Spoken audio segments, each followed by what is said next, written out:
Hello my dear students, कैसे हैं आप सभी। मैं होप कर रहा हूं आप सभी बहुत अच्छे होंगे। अभी जो मैंने मानसरोवर मेडिकल कॉलेज, जो नया प्राइवेट मेडिकल कॉलेज ऐड हुआ है, एक वीडियो जो मैंने आप सभी बच्चों को भेजा था, उसमें कई बच्चों ने पूछा मुझसे कि सर, इस मानसरोवर मेडिकल कॉलेज को मुझे अपनी जो प्रेफरेंस लिस्ट है, जिस चॉइस जो मैं फिलिंग कर रहा हूं, तो उसमें मुझे कहाँ रखना चाहिए। तो बच्चों, मैं कुछ बिंदुओं को बेसिस बनाकर ही इस किसी निष्कर्ष पर आपको पहुंचने में हेल्प कर सकता हूं। इसको मेरे साथ इस वीडियो में अंत तक बने रहिए, समझो जरा। ये जो लिस्ट अभी डीएमई ने अपने पोर्टल के ऊपर अपडेट किया है सारे कॉलेजेस की, तो देखो, मैं ऑलरेडी आपको एक जो प्रेफरेंस लिस्ट है कि कौन सा गवर्नमेंट मेडिकल कॉलेज और कौन सा प्राइवेट मेडिकल कॉलेज आपको किस रैंक पर रखना चाहिए, किस चॉइस ऑर्डर में किस नंबर पर रखना चाहिए, इसके पीछे बच्चों दो तीन कारण होते हैं, जिनको समझो उसी के बेसिस पर ये एक रैंक लिस्ट बनती है, कॉलेज का एक प्रेफरेंस ऑर्डर बनता है। पहला, वो कॉलेज कितना पुराना है, कितना ओल्ड कॉलेज है। जैसे अगर अपन गवर्नमेंट मेडिकल कॉलेजेस को इतनी प्रायोरिटी क्यों देते हैं, इतना प्रेफरेंस क्यों देते हैं, इसके पीछे एक सबसे प्रमुख कारण है कि वो कॉलेजेस, मतलब जितने भी गवर्नमेंट मेडिकल कॉलेजेस हैं, ये जो प्राइवेट मेडिकल कॉलेजेस हैं उनके रेस्पेक्ट में बहुत पुराने मेडिकल कॉलेजेस हैं। जो अभी नए मेडिकल कॉलेजेस जीएमसी खुल रहे हैं, मैं उनकी बात नहीं कर रहा हूं, लेकिन ये जो गवर्नमेंट मेडिकल कॉलेजेस हैं, जैसे भोपाल का कॉलेज हो गया, ग्वालियर का कॉलेज हो गया, इंदौर का कॉलेज हो गया, या ऐसे ही ये या जबलपुर का मेडिकल कॉलेज हो गया, रीवा का मेडिकल कॉलेज हो गया। आप अगर किसी भी मेडिकल कॉलेज, जो पुराने मेडिकल कॉलेजेस हैं, गवर्नमेंट मेडिकल कॉलेजेस, उनका अगर इस्टेब्लिशमेंट डेट देखें कि वो कब इस्टेब्लिश हुए थे, लगभग लगभग सभी मेडिकल कॉलेजेस 100 साल, 75 साल, 50 साल पुराने हैं। तो इसीलिए ये पहला क्राइटेरिया होता है इनको प्रेफरेंस लिस्ट में ऊपर रखने का, जिसके बेसिस पर हम बच्चों को सजेस्ट करते हैं कि आपको अपनी प्रेफरेंस लिस्ट में इनको ऊपर रखना चाहिए। अब दूसरा क्राइटेरिया क्या होता है? दूसरा क्राइटेरिया वहां पर होता है पेशेंट फ्लो, और उसके अकॉर्डिंग कितने अच्छे डॉक्टर्स वहां पर अपनी सर्विसेज दे रहे हैं। तो ये एक बहुत बड़ा दूसरा क्राइटेरिया होता है। सर्विसेज देने वाले डॉक्टर की क्वालिफिकेशन, क्योंकि उनमें से ही कई डॉक्टर तो आपको उस कॉलेज में पढ़ाएंगे ना बच्चों। तो ये एक बहुत इंपॉर्टेंट क्राइटेरिया है। और दूसरा, जब आप second year, third year, fourth year में एमबीबीएस आगे अपना करने जाएंगे, तो डेफिनेटली आपकी पोस्टिंग होगी, आप हॉस्पिटल के अंदर अपने जो सीनियर डॉक्टर्स हैं उनके साथ वहां पे थोड़ा टाइम स्पेंड करेंगे। किस प्रकार के पेशेंट हैं, किस प्रकार के मरीज हैं, उनको आपको जो सीनियर डॉक्टर्स हैं जब वो देखते हैं, उनको ट्रीट करते हैं, तो आपको ये समझ में आता है, देखने को मिलता है। तो जब उस हॉस्पिटल के अंदर बहुत सारे पेशेंट्स होंगे, पेशेंट फ्लो का मतलब यही होता है, बहुत सारे पेशेंट्स होंगे, तो ही तो आपको उन सीनियर डॉक्टर्स के सानिध्य में रहकर कुछ सीखने को मिलेगा। तो ये दूसरा बहुत इंपॉर्टेंट क्राइटेरिया है कि कौन कौन से सीनियर डॉक्टर्स उस हॉस्पिटल के अंदर हैं, उनकी क्वालिफिकेशन, और वो आपको जो पढ़ा रहे हैं। ऑब्वियसली पेशेंट्स का फ्लो अगर अच्छा है तो वो आपको पेशेंट्स को जो देख रहे हैं, वो आप जो सीख रहे हैं उनको देख देख कर, वो आपको वहां पर एक बहुत एक्स्ट्रा एडवांटेज और एक एक्स्ट्रा एज देता है। तो ये एक दूसरा बहुत इंपॉर्टेंट क्राइटेरिया होता है। तीसरा, इंफ्रास्ट्रक्चर ऑफ दैट कॉलेज। जितने भी पुराने कॉलेजेस हैं, ऑब्वियसली कई कॉलेजेस के अंदर, क्योंकि ये गवर्नमेंट मेडिकल कॉलेजेस होते हैं, तो इंफ्रास्ट्रक्चर पुराना तो हो गया है, लेकिन साथ में गवर्नमेंट अभी इतना फंड दे रही है मेडिकल जो जो फैसिलिटीज हैं उनको अच्छा करने के लिए, उनको बढ़िया बनाने के लिए, कि जो पुराने गवर्नमेंट कॉलेजेस हैं उनके अंदर भी नई नई बिल्डिंग बन रही है, नए नए इंफ्रास्ट्रक्चर्स बन रहे हैं। तो ये तीसरा एक बहुत इंपॉर्टेंट क्राइटेरिया होता है कि कितनी ब्रांचेस वहां पर है, क्या वहां पर इंफ्रास्ट्रक्चर फैसिलिटीज हैं, कितना आपको एक्सपोजर मिलने वाला है। तो ये तीसरा एक बहुत इंपॉर्टेंट क्राइटेरिया होता है एक प्रेफरेंस लिस्ट को बनाने का। तो इसीलिए अगर आप इन तीनों पॉइंट पर किसी भी कॉलेज को आंकते हैं, तो डेफिनेटली उस बेसिस पर हम आपको ये सजेस्ट करते हैं कि बच्चों, आपको इन कॉलेजेस को ऊपर रखना चाहिए और इन कॉलेजेस को नीचे रखना चाहिए। तो अगर हम गवर्नमेंट मेडिकल कॉलेजेस की बात करें, जो अभी नया मेडिकल कॉलेज खुले हैं, तो देखिए, जैसे जो नए मेडिकल कॉलेजेस खुले हैं, जिसके अंदर एक तो श्योपुर है और दूसरा सिंगरौली है।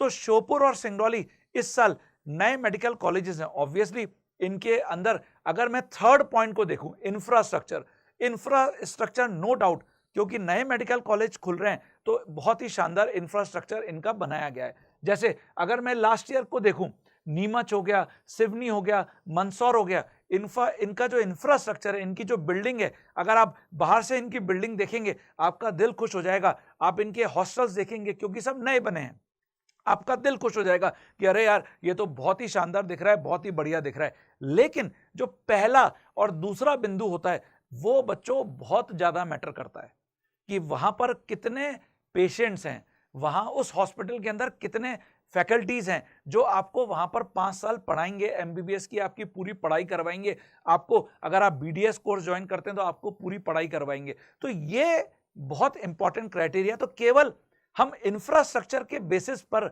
ये सजेस्ट नहीं कर सकते कि आप ये जो नया गवर्नमेंट मेडिकल कॉलेज है इसको रैंक 1 रखिए।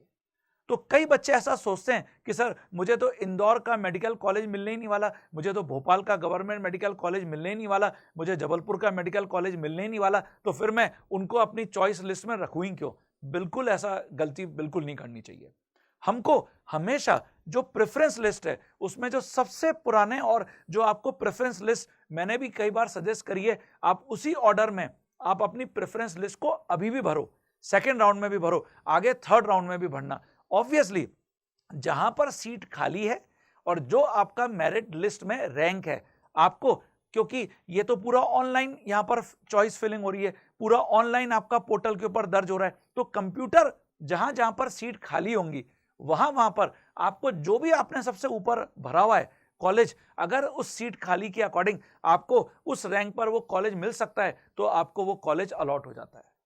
यहां पे कोई बंदा बैठा हुआ नहीं है कि वो बैठा बैठा ये देख रहा है कि भाई इस बंदे ने तो ऊपर भरा है, इस बंदे ने नीचे भरा है। ये पूरा एक तरीके से मान लो कि एआई है, एआई ड्रिवन पूरा सोर्स है जिसके थ्रू ये सारे कॉलेजेस का अलॉटमेंट होता है।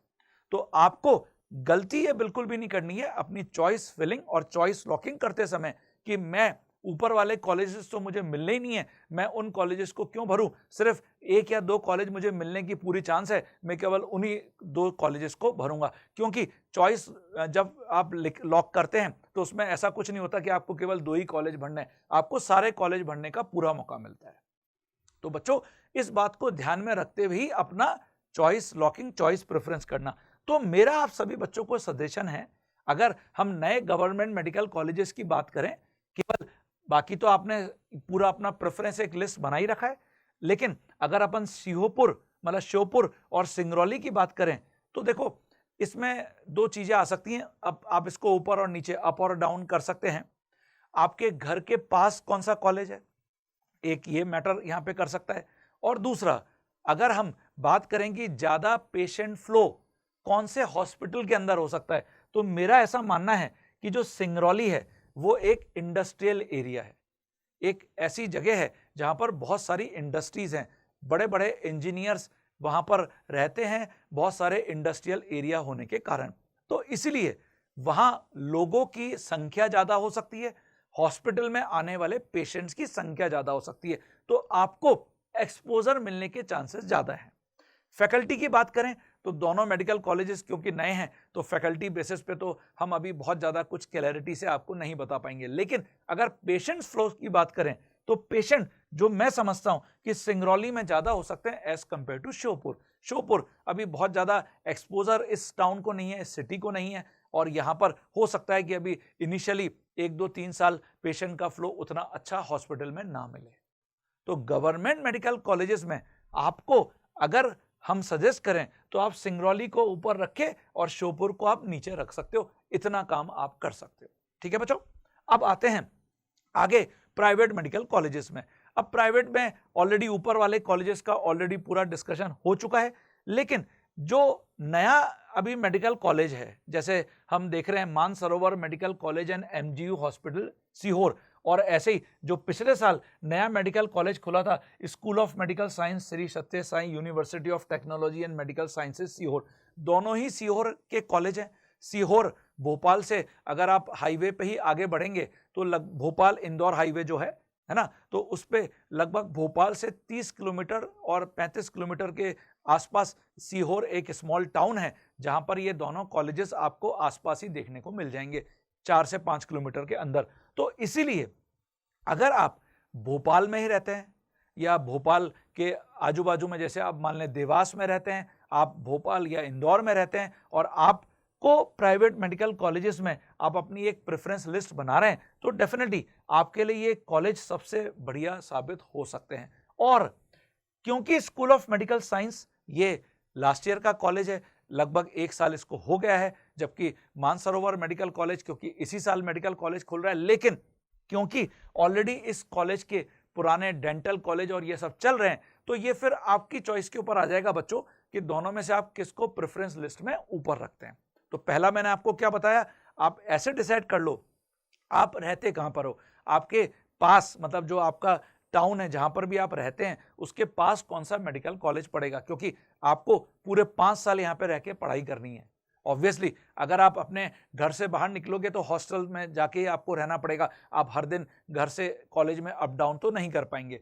तो ये सब चीजों को समझ के, और क्योंकि मानसरोवर एक ग्रुप पुराना ग्रुप है, इसको भी ध्यान में रखते हुए आप अपनी चॉइस के अकॉर्डिंग इन दोनों कॉलेजेस में डिसाइड कर सकते हैं। लेकिन फिर वही इंपॉर्टेंट बात, प्राइवेट मेडिकल कॉलेज में भी कौन सा सबसे पुराना मेडिकल कॉलेज है और उसका इंफ्रास्ट्रक्चर, उसकी फैकल्टी, उसका पेशेंट फ्लो, ये ऑलरेडी ऊपर वाले जो कॉलेजेस हैं वो बाजी इसमें मार ले जाते हैं। तो ये क्योंकि नए मेडिकल कॉलेजेस हैं तो हम इनको अभी एकदम ऊपर तो नहीं डिसाइड कर पाएंगे, हमको इनको अपनी प्रेफरेंस लिस्ट में बॉटम पे ही रखना चाहिए, ऐसा मेरा आप सभी को सजेशन है, सुझाव है। लेकिन अल्टीमेटली जो चॉइस है वो बच्चों आपकी है ना। आप जो भी डिसाइड करते हैं उसको एकदम सोच समझ के डिसाइड करिए और अपनी प्रेफरेंस लिस्ट उसी के अकॉर्डिंग बनाइए और फिर आप इस प्रेफरेंस लिस्ट को लॉक करिए। ठीक है बच्चों, तो मुझे लग रहा है कि आपको इससे काफी हेल्प मिलेगी ये समझने में। अच्छा देखिए, एक और जो क्वेश्चन बच्चों ने पूछा कि सर इस मेडिकल कॉलेज की फीस क्या होने वाली है। मान के चलो अभी 1-2 दिनों के अंदर आपको एक नई फीस, मतलब सारे मेडिकल कॉलेजेस की हो सकता है डीएमई के पोर्टल पर अपडेट हो जाएगी, जिसके अंदर including these new medical college, government medical college की फीस तो वही होने वाली है 1 लाख रुपए, लेकिन जो प्राइवेट मेडिकल कॉलेजेस जो भी इस लिस्ट में ऐड हुआ है या कहीं पर सीट बढ़ी भी है ऑब्वियसली, तो उसकी पूरी अपडेटेड लिस्ट आपको देखने को मिलेगी, including all old private colleges and new private colleges, वो सब आपको वहां पर देखने को मिल जाएगी। तो वो लिस्ट मान के चलिए कुछ ही दिनों में अपडेट हो जाएगी, तो इसलिए इसमें बिल्कुल भी परेशान होने की जरूरत नहीं है। फीस मोटा मोटी जो प्राइवेट कॉलेजेस की अगर आप फीस देखें, फर्स्ट राउंड की काउंसलिंग से पहले भी पूरा फी का पोर्टल अपडेट हुआ था, जिसके अंदर अगर अपन प्राइवेट मेडिकल कॉलेज में देखें तो जो आरडी गार्डी मेडिकल कॉलेज है केवल वही एक ऐसा कॉलेज है जो सबसे कम फीस पर एमबीबीएस करवा रहा है, इसलिए हम उसको सेमी गवर्नमेंट एक मेडिकल कॉलेज भी बोलते हैं। लेकिन उसके बाद जितने भी प्राइवेट मेडिकल कॉलेजेस हैं वो सभी कहीं ना कहीं 13 लाख से लेकर आपके 18-19 लाख तक जाते हैं 1 साल की जो इनकी फीस है, इंक्लूडिंग जो हॉस्टल एंड मैस फैसिलिटी है। तो जो मानसरोवर मेडिकल कॉलेज है उसकी भी मान के चलो लगभग फीस यहीं आसपास होने वाली है, आने वाली है, तो इतना आपको अंदाजा हो जाना चाहिए। ठीक है बच्चों, तो ये आप वीडियो अपने सभी फ्रेंड्स और मित्रों के साथ, पेरेंट्स के साथ और रिलेटिव्स के साथ जरूर शेयर कर दीजिए, जिससे कि उनको ये हेल्प मिलेगी कि मुझे कौन से कॉलेज को कौन से प्रेफरेंस लिस्ट में रखना चाहिए और क्या क्राइटेरिया होना चाहिए। ठीक है बच्चों, और हाँ, अगर आप पहली बार मेरे इस चैनल के ऊपर आए हो, इसको सब्सक्राइब करके जरूर रख लो, जिससे कि आगे ऐसे ही आपको इंपॉर्टेंट और इंफॉर्मेटिव वीडियोस मिलते रहेंगे। और अपना ध्यान रखो और सेफली आप काउंसलिंग में पार्टिसिपेट करो और होप फॉर द बेस्ट, आपको अच्छा ही होने वाला है, अच्छा ही मेडिकल कॉलेज मिलेगा। बाय बाय बच्चों।